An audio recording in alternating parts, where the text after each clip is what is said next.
Good evening, my listening friends. Once again, it's Robert Vaughn and Alex Jewell with the DeFi Collective, and we're here to talk about some more interesting cutting edge technology that has to do with the metaverse. Also, we're going to talk about Soulbound tokens, SBTs, which is sort of the latest iteration of Web3. And if you're confused, stick around because Alex is going to break it all down for us, okay? But we're going to talk about today the metaverse and digital real estate. And as I said previously, we respond to inquiries we get from people. Our email is show at the DeFiCollective.com. So, if there's something you'd like to have us dig into, something you want us to explain, please let us know, because we had 2 or 3 inquiries about digital real estate, and that's why we're covering digital real estate at this time. So without further ado, let's get started. Okay. Now, as you know, the metaverse or virtual reality is sort of synonymous with the metaverse. You've seen, I'm sure your kids have the goggles, and they play games, and that's the metaverse. It's a virtual world. But a lot of things happen in the virtual world that relate to the real world. People say, well, I had a guy tell me today, he said, well, that's just a game, the metaverse. You can play games. It's just a game. I said, well, so is football. But I think Seattle's looking for about $10 billion for their franchise. Right. Yeah. It's a game, but it's a little more than a game. Same thing with the metaverse, And whatever we do, in our lives in the physical realm, we can do in the digital realm, without leaving our home. So it requires a reset of our brains and a different way of thinking, Right. because it's more experiential. It's more of an experience that happens between your ears more so than physically, and I guess you could make the point that all experiences really happen between your ears. You just happen to go there physically, but here you go there while you're sitting in your chair, so it Right. has advantages. This also, the metaverse will include, Web3 and the metaverse, real estate, investing and making money.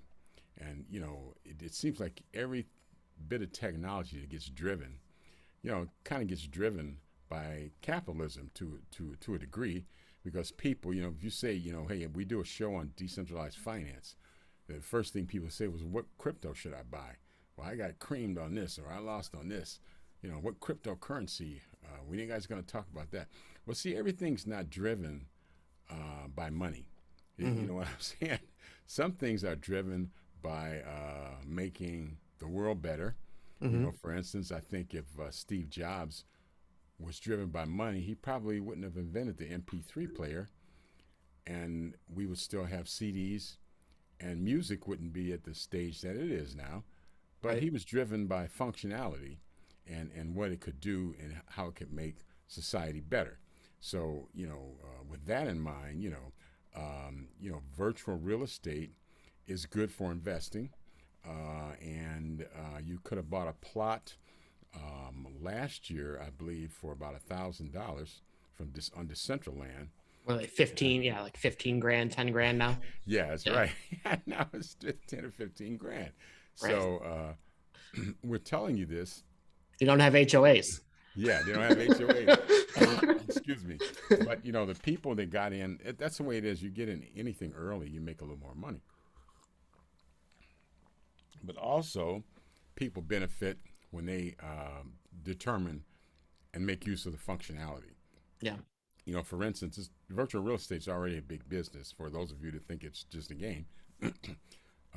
Price Waterhouse Coopers, J.P. Morgan, Hong Kong, Shanghai Bank Corporation, Samsung have all bought plots in the digital world that they intend to develop. Yeah. Excuse me. And you can do different activities in the digital world. You can even order chicken. I had a guy who owns restaurants in Nashville. He says, well, we want to let people order chicken in the metaverse, and we deliver it, anywhere in the world. And I said, well, that's great. He says, but we want to know how to advertise. So I said, well, you probably would advertise the same way you do in the real world, only in the metaverse. So we're going to talk about that a little bit today. But the metaverse is it's Web3. Yeah. It's here, and get on board because the ride just kind of picks up from here. So you don't want to be like somebody who still says that they don't believe in computers, and believe it or not, there's still people that don't believe in computers, Right. But we're sort of beyond that right now. So Alex, hop in here and tell us about this virtual real estate, or digital real estate. So I always think of this quote from a song that I liked from the early 2000s. There's this rapper named Bus Driver. And he has a song called Imaginary Places. And in the song, he goes, "Hey, kids, if you really want to piss off your parents, buy real estate in an imaginary place." And it's like, it's part of this whole theme of like rebellion, right? Of like, Uh-huh. and I think what's so funny is that in this ever, even it wasn't that long ago. I mean, I guess now when you think about it, it's like 20 years, but like, wow, that made me feel a little old. Bucket, made me feel a little old, but 20 years ago, there was a song that I liked and it doesn't feel like 20 years ago, but the reality was, we had the internet in 2002. There was even sort of this idea of like gamification and things.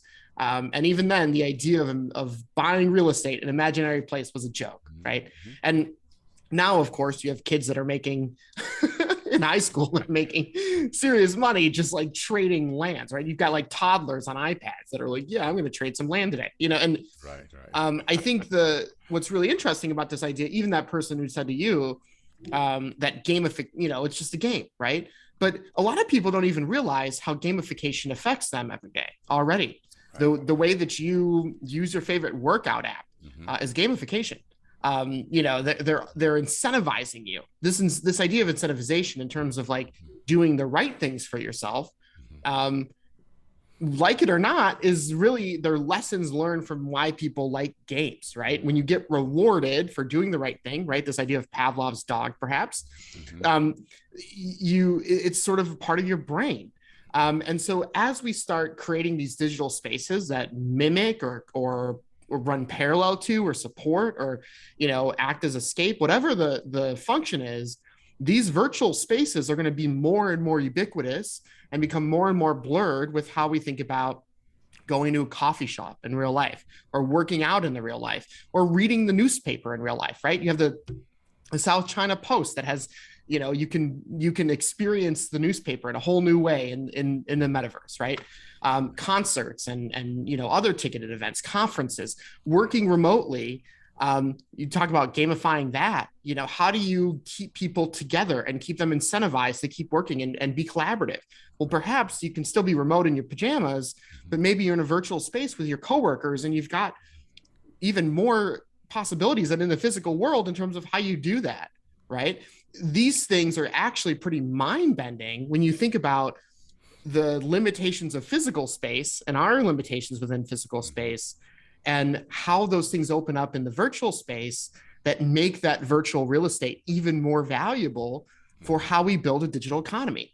And I know that a lot of people get a little scared about that when they think about, Black Mirror episodes or things where this can go awry, right? And the reality is that just like any new, right, any new technological frontier presents questions like that every single time. There is people who warned of dystopia every time that there is a new advancement.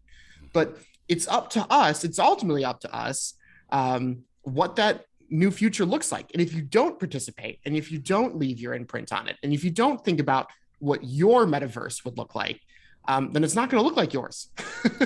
And so the more people that participate, the more exciting it can be, because otherwise you're going to have a bunch of tech bros in Silicon Valley deciding what your future feels like, which already kind of happened with previous technology. And we learned the hard way that wasn't going to work for everybody, right? So we need to do this differently now. And you need to, it'll be great if everybody can kind of start easing in and getting comfortable with the idea.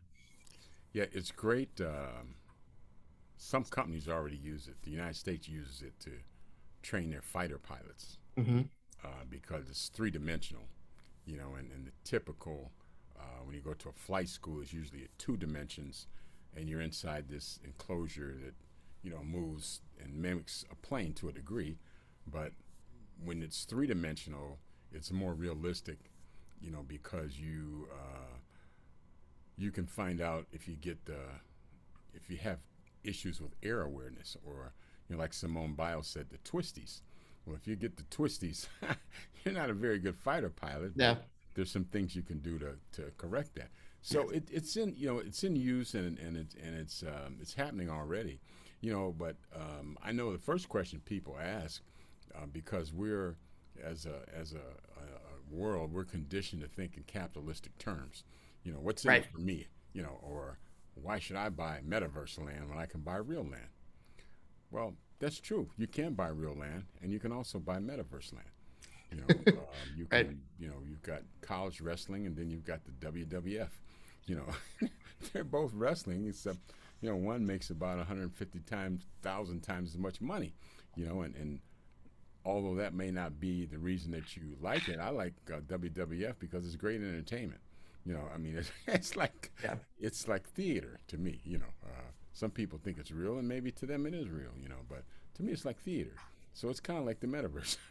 Right. But you look at, I mean, capitalism creates all sorts of awkward things like Mm-hmm. Tom Shoes, for example. Mm-hmm. Tom Shoes was one of the first companies that came out as like a um, appealing to millennials in terms of its service element, right? Of like, you can buy yourself cool shoes, and in the process, we'll give a free pair of shoes to somebody in a developing country, right?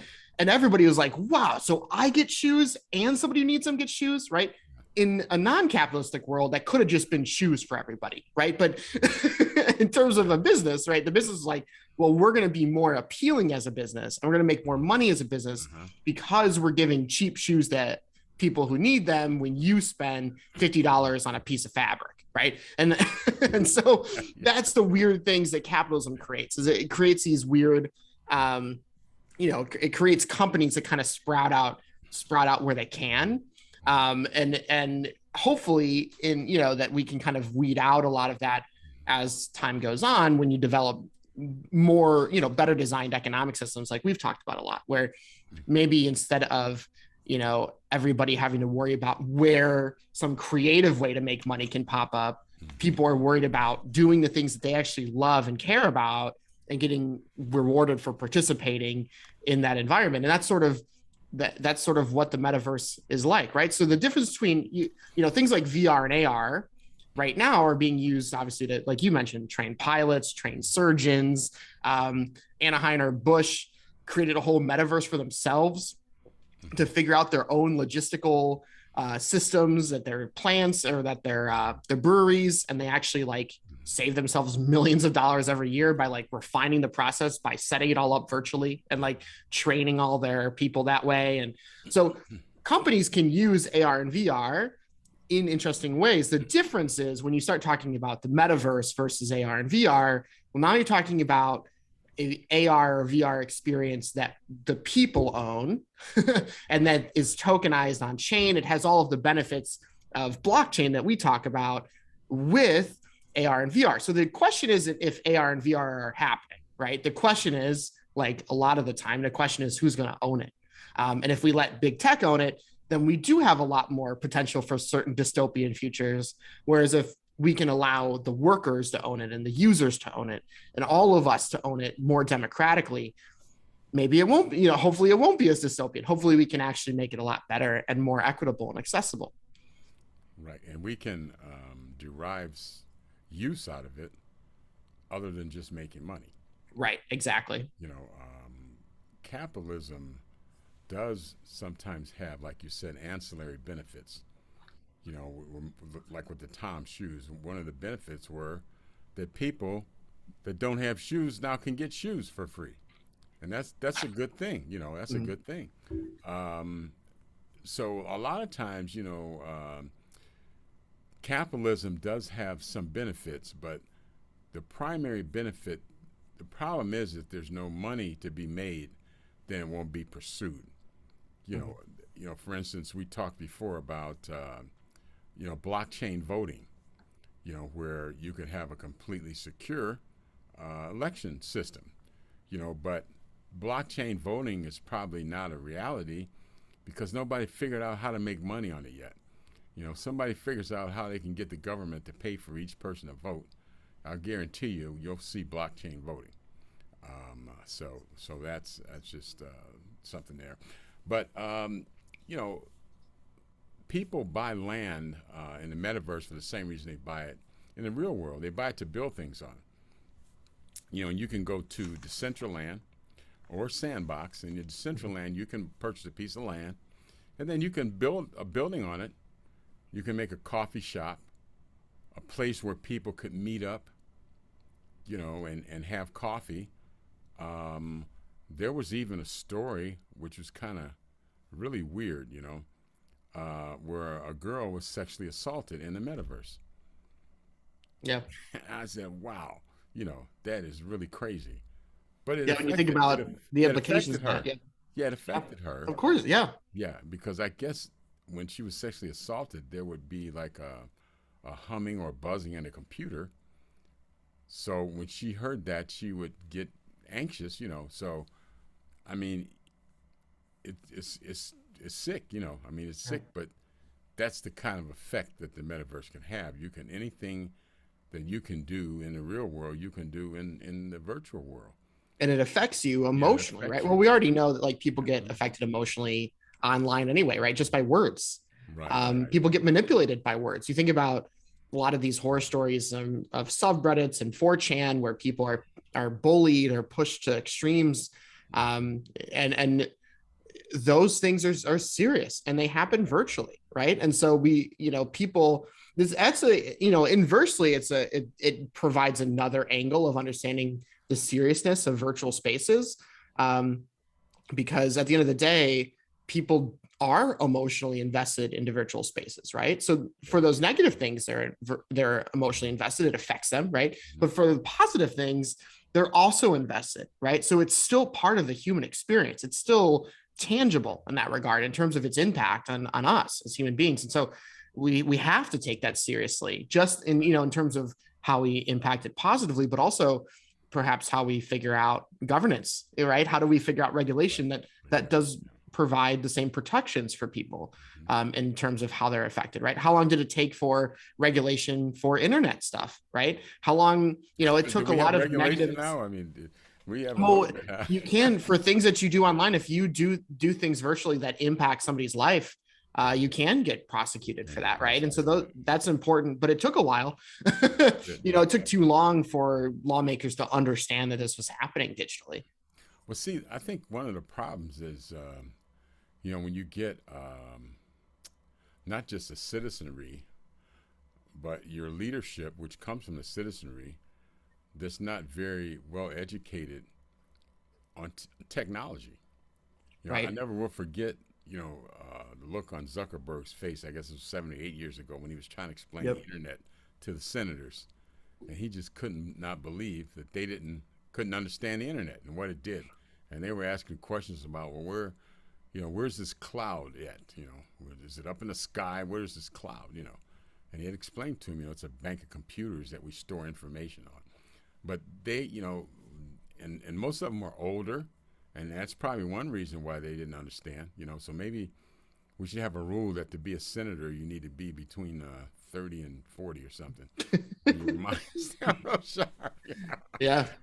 But I think, one of the reasons that Alex and I do this show is so that we can bring things to people and we can educate people about technological advances, in the decentralized world. Mm-hmm. Because decentralized finance is here, it's growing, it's in use right now, and I had a boss once that said, he says 3 kinds of people that watch things happen, people that make things happen, and people wonder what happened and never knew what happened, So this is going on now. So you want to kind of get up to speed, look up the metaverse, do your research, find out what Web3 is, because it's just going to happen whether you're a part of it or not. And I think that's what happens a lot of times is that people get left behind with technology, And like with data analytics, and data mining and use of data, surveillance capitalism. People just now are really becoming aware of what goes on in that space. And some of our leaders, I guarantee, if you went to Congress and asked with 435 members, what surveillance capitalism was, I guarantee you'll get 100 that never heard of it. Yeah. Right. Yeah. So I Yep. think it's important to educate yourself and to try to try to stay ahead of these things, because you buy land in a metaverse. You go to Decentraland. You get a wallet, a MetaMask wallet. You load some Ethereum on it, and you can buy land. And when you buy land, usually you buy land to build something on. Well, then you can construct a house on there, or you can construct a building, or you can construct the best food Alex restaurant. You can Right. buy all the best food in the world, Yeah. and you can actually have people order food. There's a component to it where you can have people, an e-commerce component to the metaverse that's in use now, where people can actually order material. I was looking at some tennis shoes in the metaverse. I said, well, I wonder what Yeah. the. Well, you can see them in 3D, Hmm. and they're different.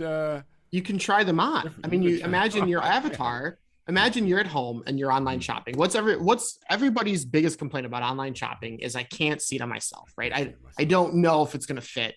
Yeah. So your avatar, hopefully, I mean, it doesn't have to be, but hopefully, like modeled after you, Yeah. goes into a metaverse and you try things on. Let's say Nike has a store in the metaverse that represents a virtual space, just like their physical store, but you don't Right. have to leave your house, and you go in and you try some stuff on, you see what the shoes look like on your feet, and you can kind of actually, through your own eyes, experience that thing in Mm-hmm. a virtual space where you're never out of stock.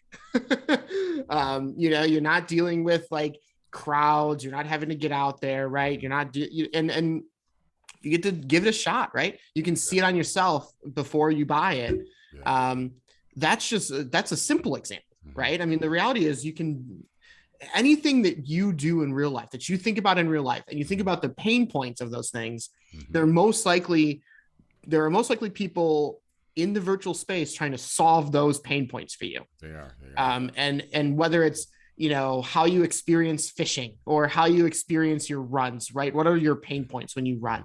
Like, what do you get bored when you're working out? Like, Mm-hmm. all of these things that are a part of the human experience that are pain points, they're not all getting solved at the same time, right? But every time you have a new chapter of technology, like the internet, and now like this, the decentralization plus VR and AR spaces, when you have these extremely important events where something new comes along, it isn't just sort of a development within the existing system, but it's a new way of doing things. When that comes along, it completely transforms our lives as human beings. The human experience becomes, for people who have access to it, at least. And so, the reality is that like everything you think about in your own life that you wish was a little bit better or you wish you could experience differently, you probably can. So people who kind of, maybe you've seen a quick video of it's just a game, or it's just like, it's just a bunch of weird boxy people standing around staring at each other.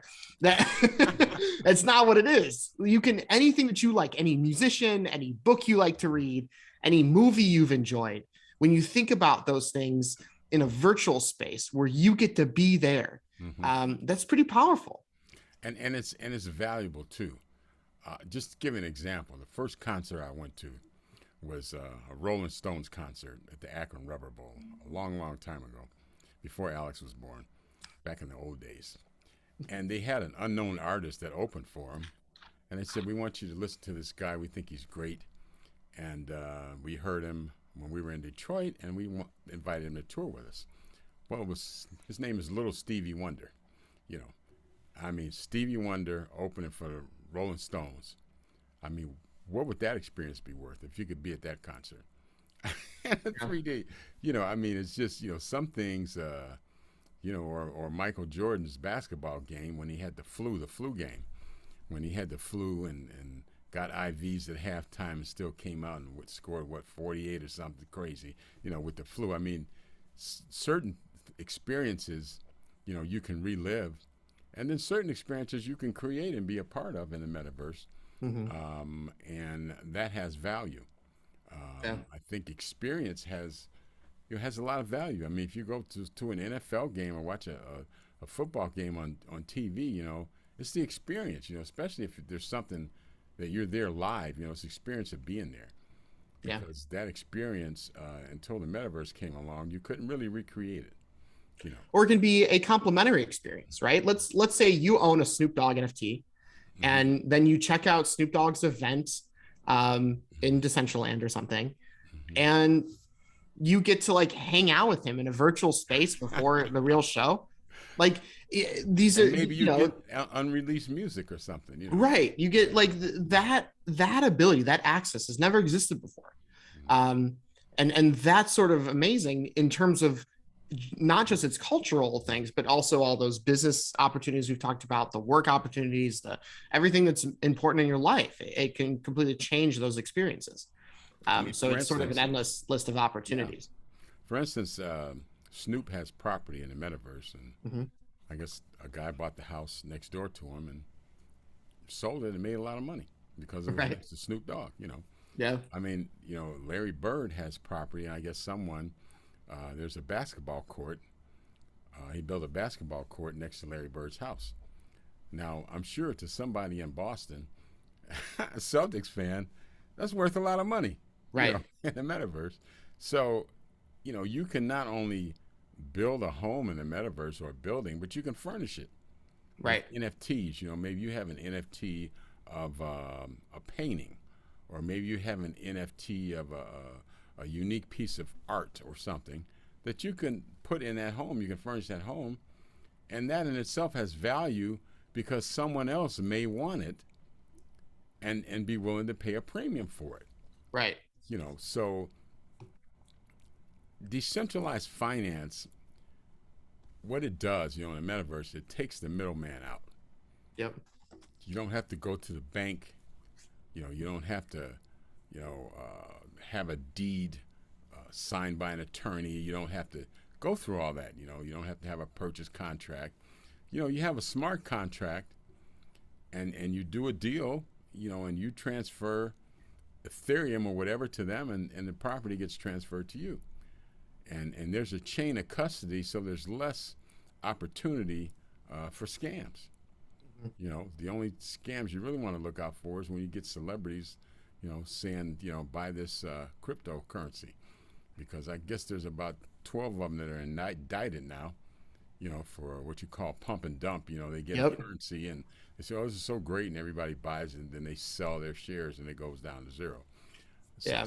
We've got to do something with the influencer culture because right. Mm-hmm. Drake's on, these crypto casinos every day. Mm-hmm. They're giving him $8 million to start in the account. And everybody's like, oh, that must be his money. No, he plays that up to $30 million, loses it back down to 8 million, and then goes home. Right. And he still gets paid.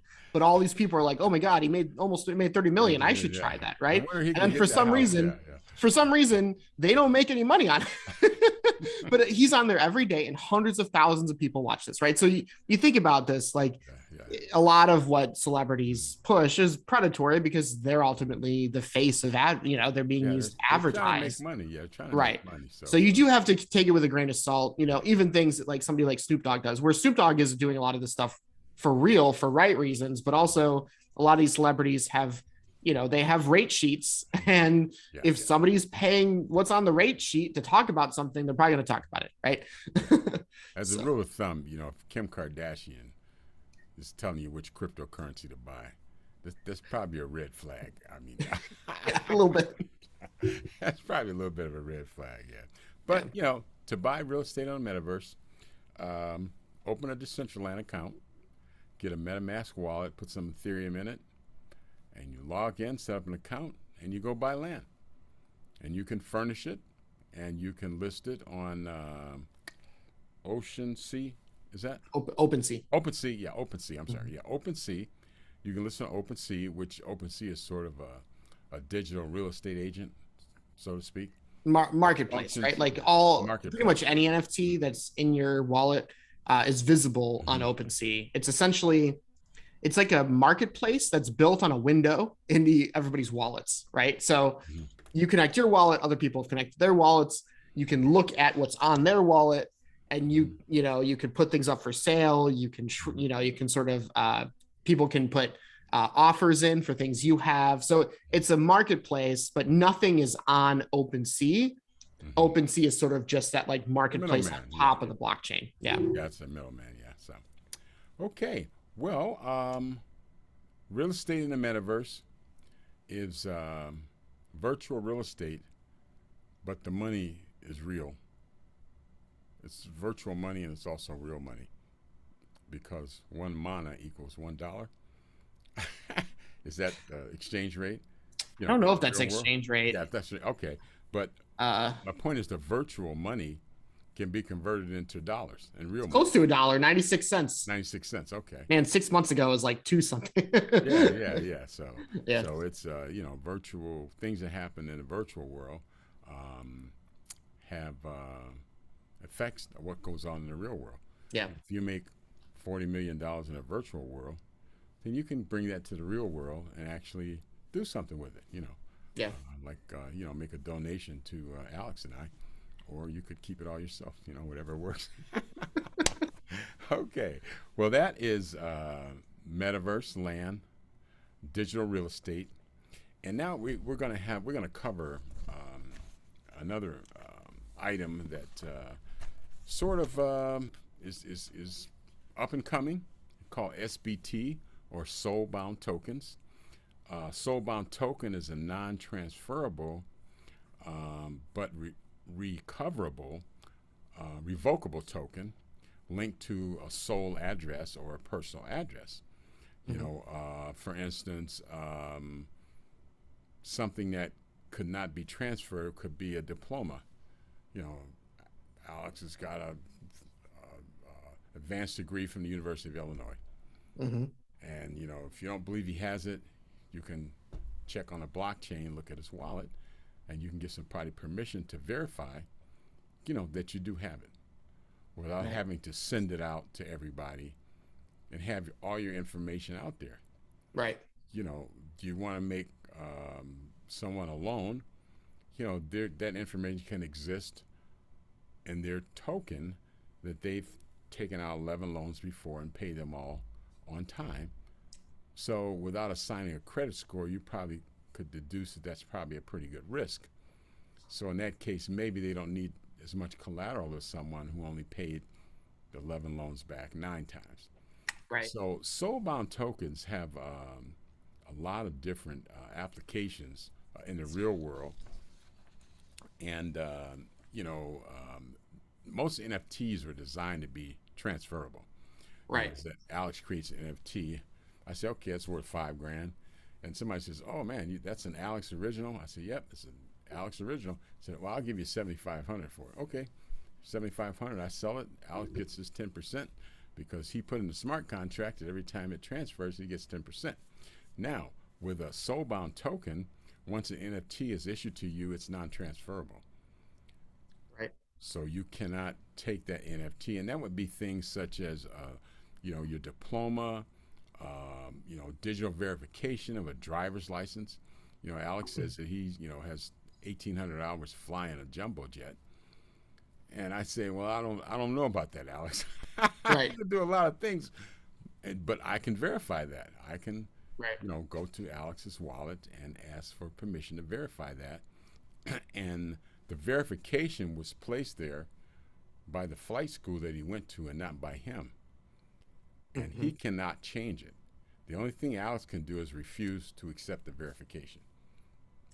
Right. If Illinois University of Illinois says, okay, Alex had a 4.8 average. Here's your transcript, Alex. You want to accept it? You accept it. Then it's part of the But if token. University of Phoenix wants an honorary degree, I'm like, nah, I No, I don't want that. Or Columbia Pacific. Right. Yeah, no, don't put that on my wall, please. Yeah, yeah. So, you know, if NFTs aren't transferable, that means that once they're issued to you, you own them. Mm-hmm. And Alex, talk about some of the nature and the significance of soulbound tokens or SBTs, because this is something that you're probably going to hear more about in the near future. Yeah. You can bet on it because it gives functionality to Web3. Right. And Web3 is it's sort of like when the internet was developed. Web3, Web1 was just the internet, looking at, information on the internet. Web2 was a little more interactive, where you could actually talk to someone, you can communicate and do things. Web3, you don't have Google or anybody in the middle, so you can create your own functionality, and one way you can verify things is through soulbound tokens. So Alex, talk about those a little bit and let people know what's coming down the pike or what's already here. Yeah, I mean, when you think about, a lot of people ask like, well, what's next, right? They're kind of, especially people in crypto, they're kind of seeing this market slump a little bit in terms of pricing. They're kind of wondering like what, every time you kind of have a bit of a bear market in terms of, market sentiment, that's building time, right? We call it building time. And it's when the people who are really here for the right reasons get to work. And the next things that drive the next bull run, really they're developed in these quiet moments when the people have left who were just here to make a quick buck, right? And things like soulbound tokens that kind of came out of nowhere. They saw fundamentally a lot of problems or questions that people had, right? So some of the problems with NFTs were, you can get them stolen, right? Yep. Somebody can just, there was a guy recently, he developed an entire cartoon TV show around his Bored Ape. And then somebody stole his Bored Ape with a phishing attack. He clicked on a link that he shouldn't, he connected his wallet, and somebody took his ape. And so here he is, no longer with the rights to the NFT, after he had just developed an entire TV show that was ready to launch, using it as the main character. Now, after seeing some previews of the show, it might be best, honestly. But someone did steal it. Yeah, it might be for the best that the show's not going to air, maybe. But it's a rough storyline. But the reality is that, like, NFTs can be not just transferred, but stolen. They can, people, they maybe aren't the best for memorializing some of the more intimate or personal or more important things in our lives. Maybe they are good perhaps for a house, right? If, maybe they're good for things that you might want to transfer, right? A watch or, sort of assets around you. But what about life events? Like you mentioned, like getting a diploma. That's a big deal. Or, managing credit, right? You also mentioned loans, for example. An issuing agent gives you a loan.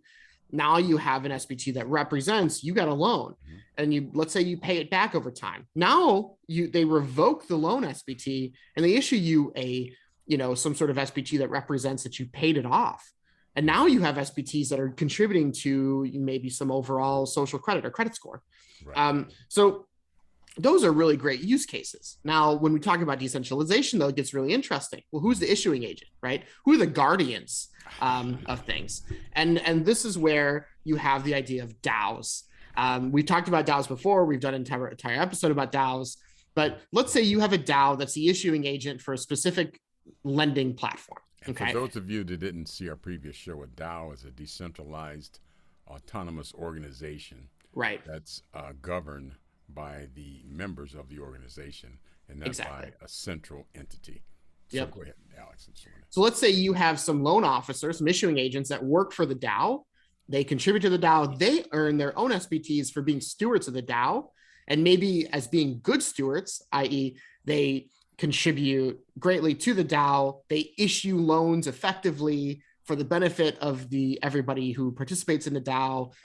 They make good decisions. They're fair. They're accessible. They aren't prejudiced in how they issue loans, right? Maybe there's like things that they earn SBTs for that allow them more power within the DAO or allow them to continue working for the DAO, right? And so you have maybe these issuing agents that work for a decentralized autonomous organization that issues those loans. And then when you get issued a loan, you get an SBT. And then when you pay it back, you get an SBT, right? And so now we're sort of tokenizing or these memorializations, right? The memories, the important moments in terms of a lot of aspects of our lives that are really important, right? Whether it's your finances, whether it's your academic, accomplishments, whether it's your, when you get married or something, and then you can revoke that when things don't work out, right? There's a lot of important parts in our life, things in our lives that maybe, there's no reason to transfer it. So there's good security reason to protect it. And now I think one of the things you hinted at that I think is really interesting, that this also opens the opportunity for, is what's known as zero knowledge proof. And so let's say right now I want to rent an apartment. Okay. That's who knows who this landlord could be, right? And the landlord is going to get your social security number. They're going to get they're going to run your credit report. They're going to run your whole background check. They're going to get a lot of information about you. And not every landlord is a wonderful person, right? And so this is a little weird, right? That in order to verify that you can rent an apartment, they have to know your most intimate details. Mm-hmm. And this has sort of been a reality of life for a long time. Mm-hmm. Imagine that you can have SBTs that represent as proof that you qualify without the agent, without the landlord or whatever getting all of the actual details, all of the data itself about you that they don't need. Which he doesn't. Right. All they need is to verify, right? That's what's known as a zero knowledge proof. You're able to have a proof established that you do meet criteria, only revealing what's necessary. And this, you think about how many points in your life you've had to reveal personal information, your favorite website gets hacked. Now your personal information is in some paste bin dump somewhere for hackers to eventually buy, right? A lot of pain points already exist in our system because everybody's information is available to bad actors, right? That's right. Yeah, and I think, we have a lot of information that should be just for us. As you spoke about, your personal information, such as your driver's license, social security number. And see, what Alex described was you would never have to divulge that to anyone. It would exist for the purposes of verification. And they just use it to verify that you are who you say you are and that your creditworthiness is what you say it is. Right. So they would not need all that. All they would need to know is Alex going to pay me the loan back? Right. And yes, and you could have a custodian who was maybe in custody of, mm-hmm. The Soulbound token that says, yeah, we can verify that Alex will pay you the money back. Right. Okay, we verify Alex is who he says he is, proof of attendance is another big thing. Mm-hmm. If say not just a college or university, but say there's some specific training, mm-hmm. And right. I need to hire a coder real quick, and Alex says, oh yeah, man, I went to Rensselaer Polytechnic, and I'm the best Python coder east of the Mississippi, I've gotten a bunch of SBTs from GitHub that show my continued contributions to repositories. Right. You don't have to see those. Maybe those are private repositories of code. Maybe they're for jobs, but it proves that I was actively contributing, and at what scale was I contributing, right? There's lots of ways you can do that. And it makes my job a lot easier because as a hiring manager, I don't have to test him. Let's see if he really knows it. Give him this problem. Give him that problem. Let's see if he can do this simple homework assignment. So you don't have to go through all that. Right. Because you verified his credentials. I know a while ago there was a gentleman that wanted to issue not licenses, but ownership. So you bought a house or you bought a car, and they wanted to issue ownership on the blockchain. rather than, a title of the car is just like a piece of paper that someone could duplicate. They do it all the time. Yeah. But say if you had that title, would exist on the blockchain, but maybe you wouldn't even need the title to exist on the blockchain. Maybe the SBT could verify your ownership of this vehicle or this plot of land or this house. They come over, they scan your phone, and they now have everything that they need without, because maybe you don't even want the police to know everything about you. Maybe That's legally right. they don't need to. They need to Yeah. verify information so they can carry on with their jobs, so you can carry on with what you're doing and Yeah. not have any issues, right? That's And right. so yeah, there's all sorts of tension these Mhm. things can ease, because there's still a lot of trust in society that we Mhm. need to have, and a lot of the times that trust is broken. Why? Because people suck. And so when you can you can off put some of the you can offload some of that work and automate some of that with new ways of storing data in truly owned ways, right, in truly decentralized ways and more secure ways. If you can do that, then that's going to make a huge impact in people's quality of life, even, right, in terms of their stress levels. um, so it's, imagine how a lot of these moments in people's lives are pretty stressful. Imagine, like Yeah. how people have to go through legal processes for marriages or for getting licenses for things. And, Right. those processes are like annoying, and you're standing in line and you've got to figure out the right documents to take with it. Like nobody wants to do any of that, but Yeah. we Yeah. do it because those are important parts of our lives, It right? takes you all day, and then they say, "Well, come back tomorrow." Right, come back tomorrow, you don't have the right form, or right, like, paying your taxes, things like that. Like there's so many things that this can kind of come in and solve. And I think one more thing we should talk about in terms of this process is guardianship, Okay. recoverable. So we talked about issuance, right? Mhm. We talked about recovery, or no, we talked about rebuttal or removal. Right. Right. um but we didn't talk. So in terms of recovery, this is a big issue with crypto wallets. You probably Mhm. remember some headlines where it's like, oh, some guy died, his wife can't get his crypto now, right? Yeah. Some guy can't get his own crypto. He had like 1,000 Bitcoin from when he was playing games in his basement in 2010, right? Like, Yeah. what is he gonna do? This guy can't get his Bitcoin, right? He's only got 3 more guesses on the password. Um, Yeah. but like, you know, in terms of how you recover your SBTs, you can decide who the guardians are. Mhm. And so if you decide who your guardians are, let's say your mom or your spouse or your brother, right? Like, or your best friend, you hope you don't get in any fights. Like you can kind of pick guardians, and those guardians can then be the ones who can recover your SBTs. So let's say you forget your passphrase, your computer dies, your phone gets blown up, like, and you don't have your keys, you don't have your passphrase, you're not able to recover it. Um, how do we solve that problem in a decentralized way? Well, you can still, you know, decide who those guardians are, the people in your life that you do trust, who can become those guardians. Right. Now, what do you think about having an entity to be the guardian? The problem I see with that is that it might be susceptible to hacking.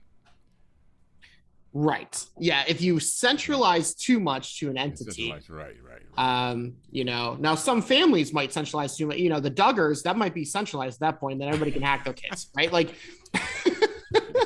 about half the population of Utah, right? But Yeah. um, yeah, let's say, this is where you get into some interesting territory where you start re-centralizing things, right? You're like, oh, well, the government can be a guardian of my citizenship. Well, no, that's a problem when the state is the guardian, because then the state Mhm. can be compromised. And if they're the guardian for too many people's wallets, Yeah. well, You then got a your problem. entire country just got You hacked. Good luck, got the same right? old problem. Yeah. Right, same situation, right? So you don't, somebody in a government office somewhere clicks on a phishing link and they lose all their apes, right? Right. And that's a problem, right? So, um, right, the whole point of decentralization is that you do have ownership yourself, and maybe a couple people around you as guardians can, be those backups. Mhm. Um, because they're trusted. But I think I would kind of stray away from entities, except with exceptions like DAO. So maybe a DAO itself has SPTs, or things like that, right? There could be, SPTs don't necessarily just have to be for individuals. They could be for organizations or units, But there right? there are companies that exist that are custodians Mm-hmm. for large corporations. They're Right. they're cryptocurrency. Now, I work, obviously, yeah, my company is a yeah, I custodian. was Like, thinking this is what we that. do, right? Yeah, So, yeah. but the way that we do it too is very important. If you're, because you could have a custodian that you trust with something, right? And for institutions, we make a lot of sense because you don't want some idiot with a Chrome browser and a MetaMask moving $200 million of your Bitcoin if you're JP Morgan Chase, right? So the reason you want a custodian is because then you're not having to trust whatever idiot trader on his laptop. You're able to trust that the assets are safe. But the way that we do it is, even as an organization, as a company, we can't touch those assets. Mm-hmm. So if we get compromised as an organization, nobody's still getting to those assets because they're housed in enclaves, they're housed in hardware security modules, and you need quorum to be reached for the HSM in isolation to put the shards of the keys back together and submit the transactions to chain. So we've built a way to essentially have a foolproof system where, as an organization, we have a bank charter, we centralize our custodianship, but in terms of each customer's own assets, those are in hardware security modules, and those keys are protected in hardware security modules, and we and nobody else, and even you as an organization, aren't seeing what those keys are. You're trusting sort of this system on its own to make sure you've reached quorum and put those key shards together and submit the transaction. And so you can solve problems like that when you're talking about centralization. Yeah, That's things could get interesting that way. Yeah. yeah, yeah, they can. And SBTs or soulbound tokens are probably going to be rolled out probably later this year, Yeah, early they're next year, saying later this year. Yeah, they're saying, later you this year. know, Yeah, yeah. So this is something that is going to happen rather quickly, and I know we'll probably get some emails. Well, how can I cash in on this? You can cash in by figuring out the utility, how to make something useful for the masses it's of building people. season, right? Yeah, it's Everybody's building. going to jump on the bandwagon. They're going to Yeah, see that this is the next thing. They're going to build around it. So if you've yeah, got ideas on how to build around it, yeah, yeah, yeah, yeah. that's the This is opportunity. yeah, this is the next big thing, and I think it's a game changer in Web3. Because it's going to allow you to do things much differently. In terms of verification, in terms of ownership, and I think we've just really barely scratched the surface. Because a lot of times, when technology evolves, you get all these little parts. You get the virtual real estate. Then you get the soulbound tokens. You get the Web3. You get the virtual reality, and all of a sudden you reach a tipping point, and bam, you say, "Oh my God, I never knew that it could do this." And this may have applications in medicine that we're not even aware of yet, Right. or it may have applications in research, that we're not Yep. even aware of. Yeah. Imagine data you can't confiscate, you can't hide it, you can't Mhm. cover it up, you can't delete it. Right. Yeah, yeah. It Yeah. keeps everybody honest, is what it Yeah. does. Yeah, yeah, and that's I think that's a great thing. Um, Imagine voting at SBTs, right? When yeah. we talk about voting a lot, Hmm. and blockchain offering a new system for that. Hmm. Um, I think you that'll vote, be the you way you voted, vote. I right? mean, I think the SBT is going to be your not just your voting key, but it'll probably be the keys to a lot of things. Right. To Exactly. your credit, to your ownership of your car, your ownership of your house. You know, your verification that you're this child's parent. You know what I'm saying? Right. And Yeah. it's probably more secure than DNA. You know, Right. you know, Steal Maury's job, right? yeah, still more job. Like, You are Ethereum has determined that you you you are the have the father. SBT. You have the SBT to this kid. So yeah, yeah.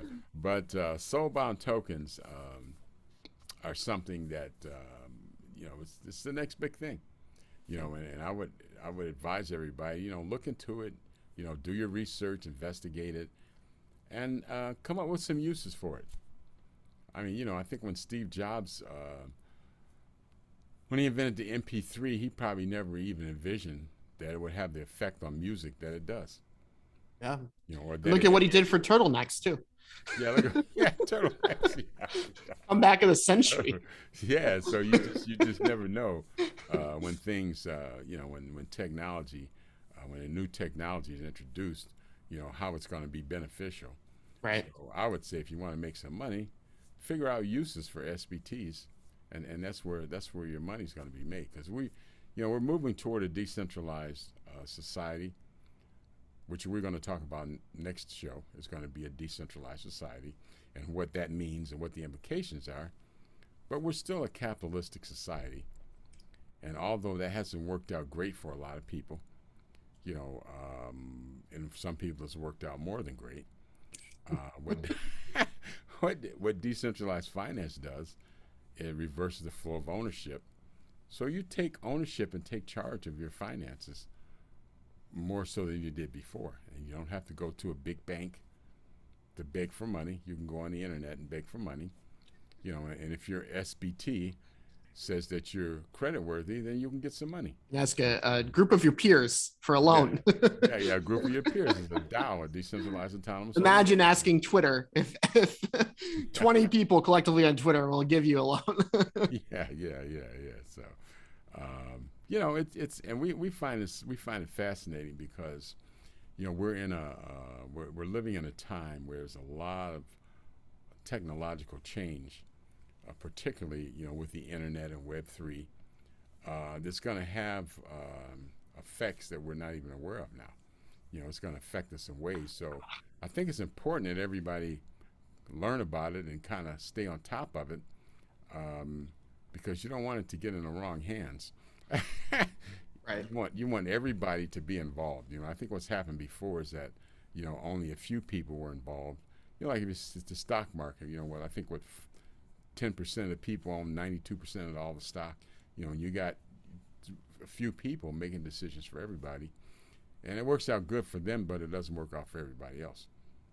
Right. When you think about your ideal metaverse, picture one by Facebook, perhaps, that's full of ads. Let's say you have to walk through an advertisement before you walk in somewhere, right? Or picture one without advertisements. Or without the ubiquity of the advertisements, or without the necessity of them, right? Which one feels better? The advertisements that shape your ideology and shape your behavior and shape them according to whatever a few people at the top, a couple Zuckerbergs want you to do. Or, think about a metaverse that's communal and shaped by the people who live there. Right. You get to keep your own data. That's a big difference. Data. Right. Your data is not monetized. You get to keep your own data. So you can't be manipulated by your own data. Right. So that's another benefit, I guess, of SBTs and Web3. So, here again, a lot of things going on, a lot of things happening. So, we live in some crazy times, but we also live in some times where a lot of things are changing real fast. Yeah. So you want to, stay on top of what's going on. SBTs, you heard it here first, Soulbound tokens. And a year from now or 6 months from now, you say, oh yeah, I remember we heard that. Well, you can go to the DeFi Collective on YouTube, subscribe. We have a ton of videos on there that cover a lot of things. If you want to know about, what's a MetaMask wallet, that's on there. What is, how do I borrow money? That's on there. So we cover a lot of different subjects. What is this news I heard about Coinbase? Maybe going bankrupt. That's on there. So it's a resource for you. And it's the DeFi Collective on YouTube, and also show at the DeFiCollective.com is our email. So if you are curious about anything, if there's something you want to learn about or cover, let us know. Our email is show at the DeFiCollective.com, and chances are we may know about it Maybe we don't. If we don't, we'll find out about it, or we'll bring somebody in who does know about it, and we'll let you know about it. Because a lot of the things that we discuss, you can't go to an SBT school right now because one doesn't exist. Yeah.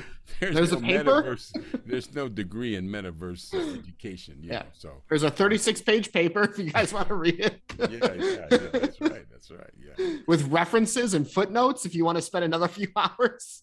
Right. That's right. It explains it. Vitali.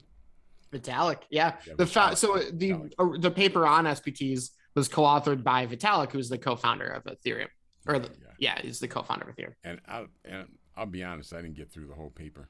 It's pretty long. It's all coming out now.